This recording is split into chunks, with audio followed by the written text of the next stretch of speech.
Hello and welcome to my reviewing of Prototype 2. In this game I am going to go through the story, but I'm not going to go into too much detail about reveals, so don't worry about that fact. My second part will be in another video about all the fighting and the combat and how you can defeat certain bosses and the different types of bosses we have in this game. And third will be about upgrades, side quests, and how these have changed from Prototype 1.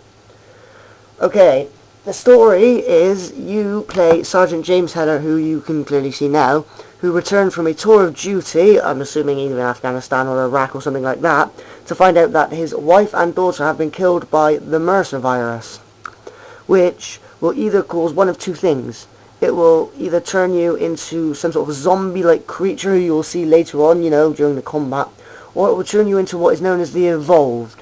And the Evolved have the abilities to shapeshift with very big claws, or a blade for an arm, or hammers, or one of my personal favourites, the Whip Fist, which gives you the ability to grab people from miles away, and it helps with some of the types of missions. But that is essentially the story mode. It goes into a lot more detail with different kind of missions to get you closer to Alex Mercer, who you are ultimately trying to take vengeance on for what happened to your family. But there are different types of missions, varying as well. It's very good. They're not sort of mission after mission is the same. There are a lot of different enemies, which I will go on about later.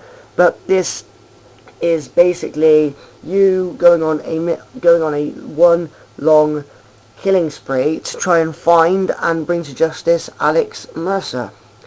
Now that pretty much concludes the story, because I'm not, as I said earlier, I'm not going into too much detail, and I won't want to ruin what is an epic story mode for anyone out there who wishes to play.